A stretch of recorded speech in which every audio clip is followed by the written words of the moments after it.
Hello, and welcome to Own Your Retirement. My name is Albert Lalonde from Kaizen Financial. If you'd like more information about what you hear during our show today, give us a call at 586-752-7008 or visit us online at www.kaizenfinancialinc.com. That's Kaizen, Kaizen. And while at my web site, please click on my podcast page, check out our past shows, and to subscribe to our program on Apple Podcasts, Spotify, or Amazon Music. All right. So, for many people, having enough money to maintain their ideal lifestyle during retirement, well, it's their biggest goal when building a financial strategy. Now, with good reasons, because as I tell my clients, retirement is your reward for decades of hard work and financial discipline. So during today's show, we're going to look at retirement planning from two key viewpoints. First, retirement saving strategies for women, and second, how much you may want saved as you approach age 60. Now we'll begin today with a USA News and World Report article called "Retirement Tips for Women and Men Too," that I think has some interesting insights. But let's first introduce my co-host, Tony Shore, who, as always, is here to add some fun to our proceedings. How are we doing, Tony? Happy St. Well, Patty's Day. yes, thanks. Yeah, people can see I've got my Irish cap on. Yes. Yeah, my grandfather, who's 100% Irish, always wore a cap like this. Nice. His was a little more tweed green. I Okay. still have his. That one's handmade from Ireland. But yeah, thank you. Happy St. Patty's Day Yes. to those out there. We're recording this on St. Patrick's Day. It's probably past if you're listening to it, but we're celebrating it today, and I'm happy to be here as always. I love doing the show with you, Albert. And I know we've talked on previous shows about how women face unique financial challenges when it comes Yes. to preparing for retirement and in retirement. But I know women and men and alike and couples, retirement savings, you have to ask, am I on track? Mhm. And if you're a couple, have you considered what will happen if one of you passes to the spouse? And usually Right. it's the man who passes first. So women are often left holding the bag, so to speak, and it doesn't Right. have enough money in it. So you don't want that to happen. I'm excited to hear what you have for us first today. Where do you want to start? Well, let's start with a topic that applies to people at the very beginning of their careers, as well as those who may already be well established in the workforce. Now, one of the most effective ways to strengthen your retirement outlook is to maximize the opportunities available to you throughout your career. So that begins with something very practical: staying informed about the retirement benefits offered by your employer. Now, many workplaces offer retirement plans like 401ks and 403bs. And if that option is available to you, it's generally wise to take advantage of it as early as possible. Now, these plans allow you to set aside a portion of your paycheck for the future. And over time, those contributions can play an important role in building long term financial security. Hmm. Well, and that's important. And one of the big incentives people often hear about with workplace plans is the employer match, right? Yes, that's exactly right. In fact, many employers offer what's called a matching contribution. So, a common example is a company contributing, let's say, about 50 cents per every dollar an employee contributes, up to a certain limit. When that's available, well, it can be a meaningful benefit because it increases the amount going into your retirement account. So, think of it this way: the more you contribute from your own paycheck, the more you may receive from your employer match up to the limit set by the plan. So over time, those additional contributions can make a significant difference in the total value of your retirement savings. Yeah, and I think another thing that's become really common is automatic enrollment Yes. in these workplace retirement plans.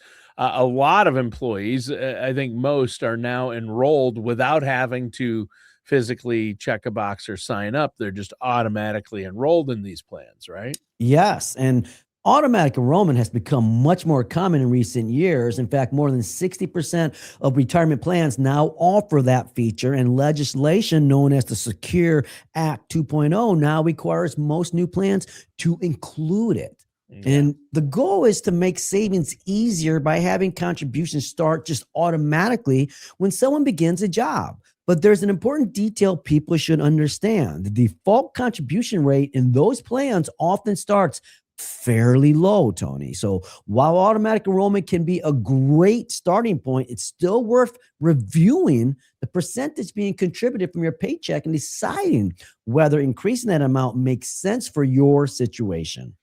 Right, because as you mentioned before, companies often offer a match. Usually, a lot of companies, it's up to 6%, yet their Hmm. automatic enrollment is only 3. So you're Right. leaving money on the table if you just let that automatic enrollment take care of it. That doesn't necessarily mean you're saving at the level that you need to be to get the full match or to support your own long-term goals. You want to make sure that you go in and maybe set that amount a bit higher and find out what you have to contribute to get the full match, right? Yeah, yeah. I mean, that's a key point there you've made. Yeah. Automatic enrollment gets people just started, which is very helpful, but it Yeah. doesn't replace thoughtful planning. So, Right. reviewing your contributions periodically and increasing them when possible, especially making sure you're putting enough to get that free match, then that can actually help strengthen your whole overall strategy.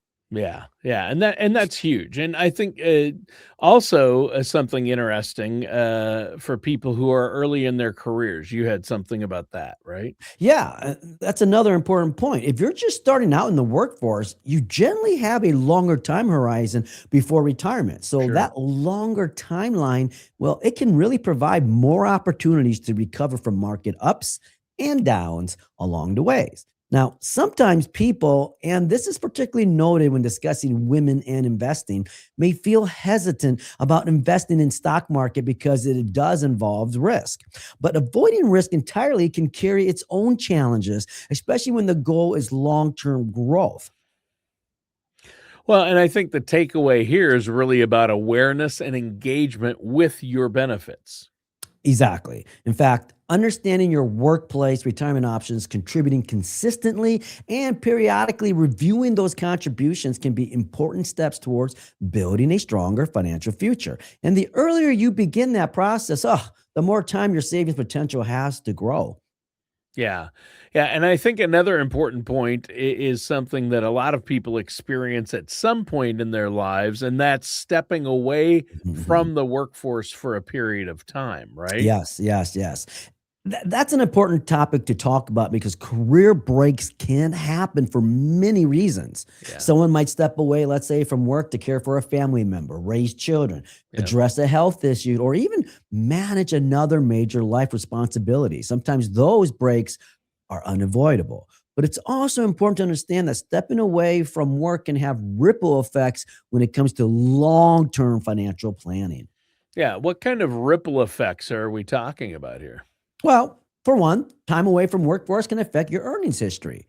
That matters for Yeah, several reasons. In fact, it may yeah. slow the pace at which your income grows over time, and it can also influence how benefits like Social Security are calculated. Since Social Security benefits are based on a person's earnings record, and again, it's the top 35 earnings years, years with lower or no earnings may affect that final benefit amount. Yeah, and I think returning to work after you've taken a long break or a hiatus, that can be challenging. Oh gosh, yes, that is true. In fact, people re-entering the workforce after a break may sometimes have to accept a position that pays less than the job that they had before stepping away, and that can make it harder to regain the same income trajectory they were on earlier in their careers.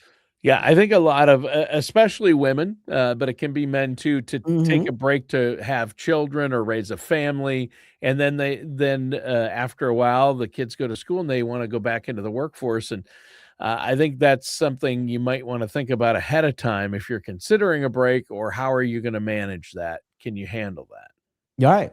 Well, there are some options that folks can consider is, when if they do need to take a break, whether shifting to part-time work instead of leaving the workforce entirely might make sense in some situations. Remaining connected to the workforce, even on a, let's say, reduced schedule, may help maintain professional momentum and continue building an earnings history. Now, of course, every situation is different, and sometimes stepping away completely is the only practical option. But understanding the potential long-term implications, well, it can help people make more informed decisions about how those career choices fit into their overall financial picture. Yeah, I mean, it really comes down to awareness and planning, doesn't it? Exactly. In fact, life doesn't always follow, let's say, a perfectly straight career path. Yeah.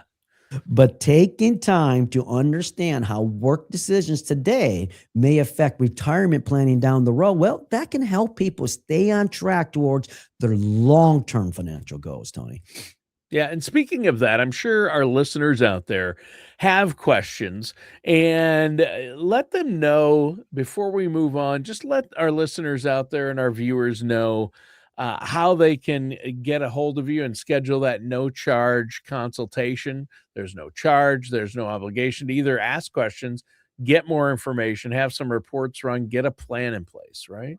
Yeah, folks, if you really want to make sure that your savings are going in the right directions, just give us a call at 586-752-7008 or visit us online at www.kaizenfinancialinc.com. That's Kaizen, Kaizen. Remember, scheduling a consultation only takes a few minutes, and we're always happy to work around your schedule so you can own your retirement, folks. Yeah. Well, I think it makes sense if we talk about looking at a retirement plan maybe through a broader lens now when you're married, right? I Ah, mean, yes, yeah. yes. I mean, when you're part of a household with two incomes, retirement planning often becomes a shared effort. It's helpful, though, to look at the entire financial picture, not just one person's savings or one account. So, for example, let's say if a spouse has access to a workplace retirement plan like a 401k, it's worth understanding how that plan is being used. Now, some people contribute enough to receive the employer match, but may not be contributing the maximum amount allowed. Reviewing those contribution levels together, well, it can help ensure the household is making the most of the opportunities available to them. Right. And I think there are some important administrative details that people shouldn't overlook, correct? Absolutely. In fact, one of the simplest but most important things to confirm is beneficiary designations.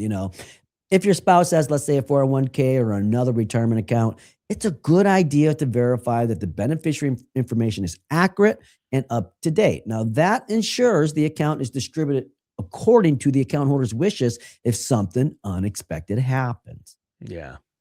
Yeah. Well, and I'm guessing Social Security probably plays a role in this too, as well, right? It definitely does, Tony, because Social Security includes several provisions that actually apply to married couples. For example, even if someone has little or no earnings history of their own, they may still qualify for what's known as spousal benefits. And that benefit can be up to 50% of a spouse's primary Social Security retirement amount, depending on the situation.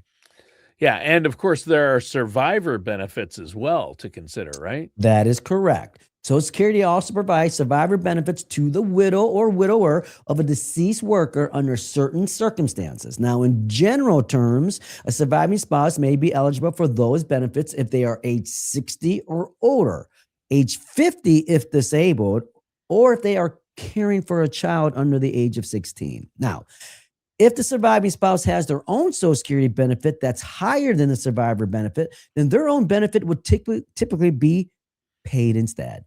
Yeah. So when couples are planning for retirement, it's not just about those individual accounts. It's really about understanding how all these pieces fit together, isn't it? Yes, well said, Tony. Looking at retirement planning from, let's say, a household perspective, well, it can help ensure that both partners understand their benefits, their options, and how those pieces fit into the overall plan for the future. Yeah. And it's important, I think, to emphasize once again that people don't have to navigate all these decisions on their own. This is where you come in and your team there, right? Exactly. In fact, building a retirement strategy involves many moving parts and Yeah. pieces. And that's one reason working with a financial service professional can be helpful. Now, they can provide guidance that takes into account your specific situation, your goals, and the resources available to you. And something many people don't realize is that some employers actually provide access to financial guidance as part of their workplace benefits. So, in some cases, those services are connected to the company's retirement plan, like a 401k.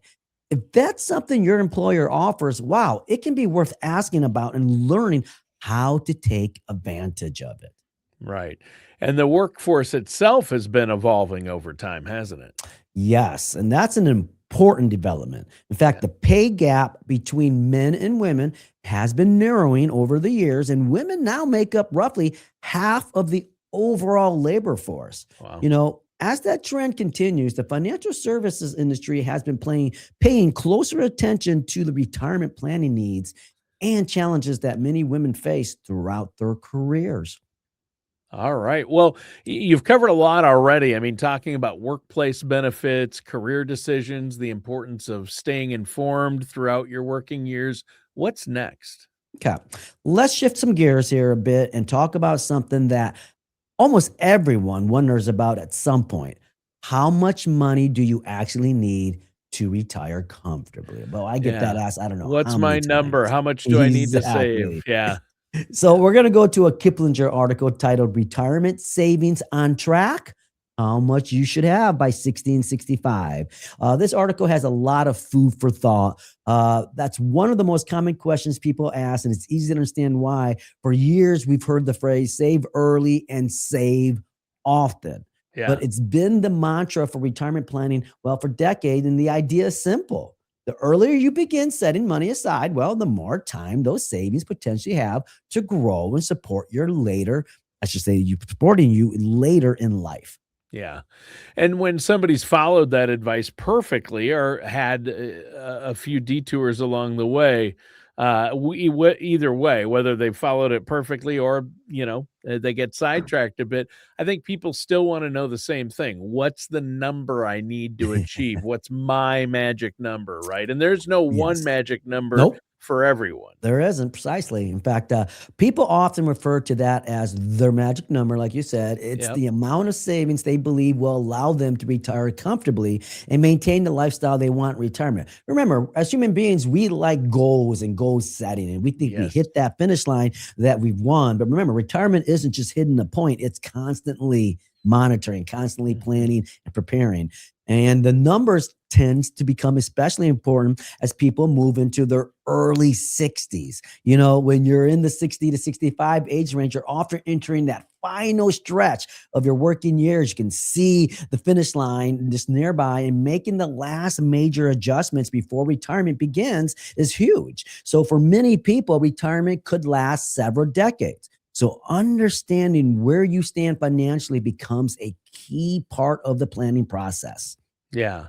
Yeah. And now we're going to focus on a specific age group then, right? Yep. So in early discussions, we looked at people in their early 50s and those in the mid 50s to early 60s. This time, we're focusing specifically on the estimates for individuals between the ages of 61 and 65. Now, the model behind these estimates is built on a number of assumptions. For example, it assumes a 5% annual gross savings rate, a retirement portfolio invested in target date funds before and after retirement, and then an inflation rate of about 2.5%. So a retirement age of 65 and roughly 35 years spent in retirement. So those are our parameters. Okay. Wow. So, and that highlights something important to me right away, and that is these are built on some assumptions. That's an important distinction, Tony. Yes. These numbers are intended to serve as general guidelines, not precise targets that apply equally to everyone. Sure. But every person's financial situation is different. Income levels vary, lifestyles vary, and retirement goals can be very different from one household to another.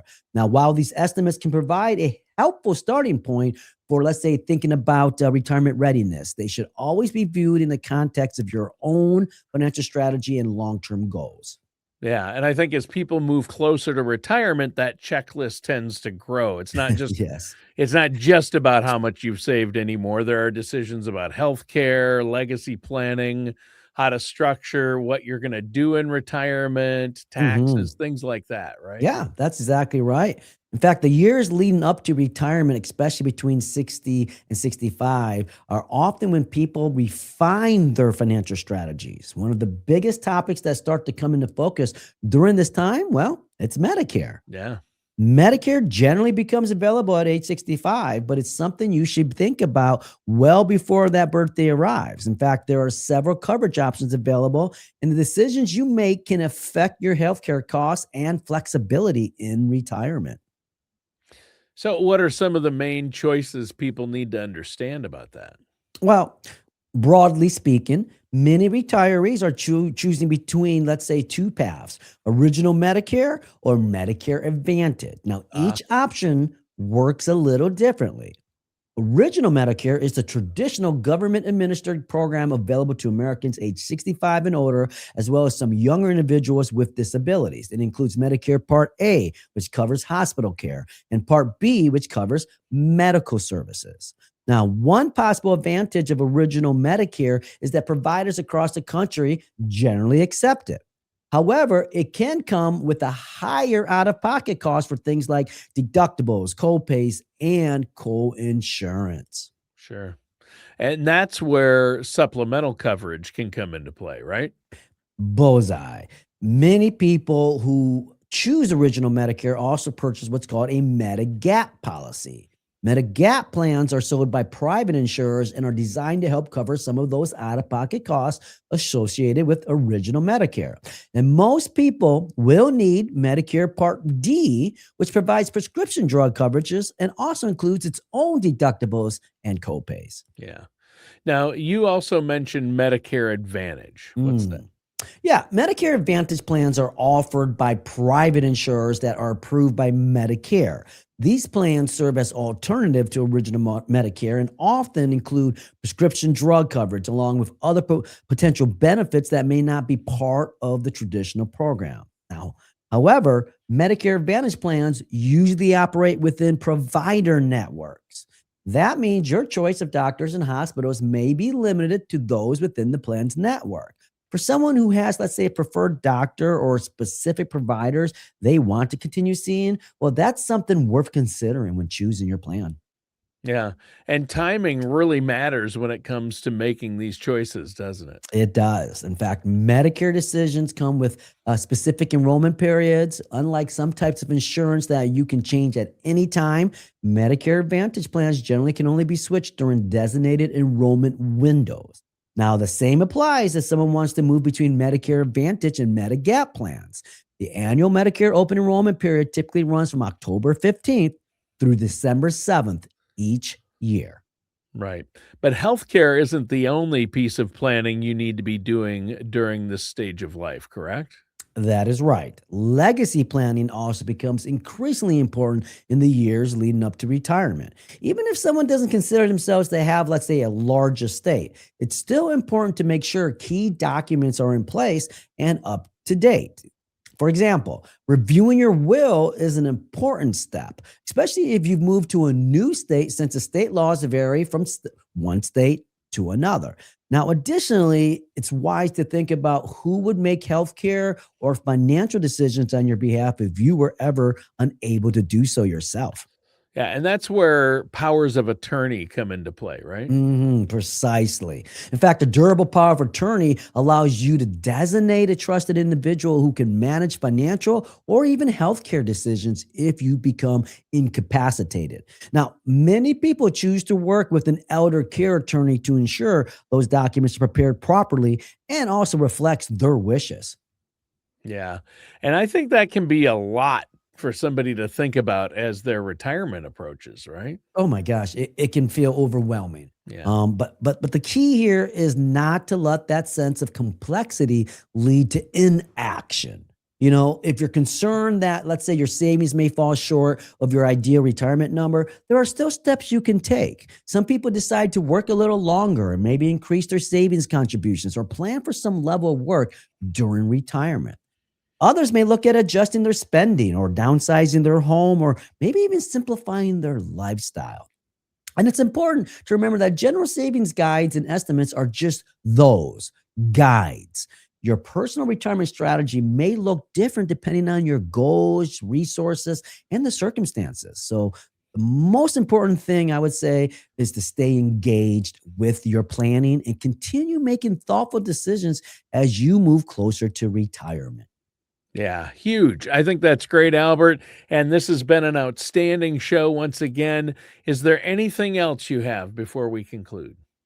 Folks, if you have questions about your retirement, your financial strategy, what is your number? And, are you prepared for the savings in retirement that you need? Hey, visit my website, www.kaizenfinancialinc.com. That's Kaizen, Kaizen, or call my office at 586-752-7008. We love to help protect your savings and feel confident about your road ahead so that you guys can own your retirement.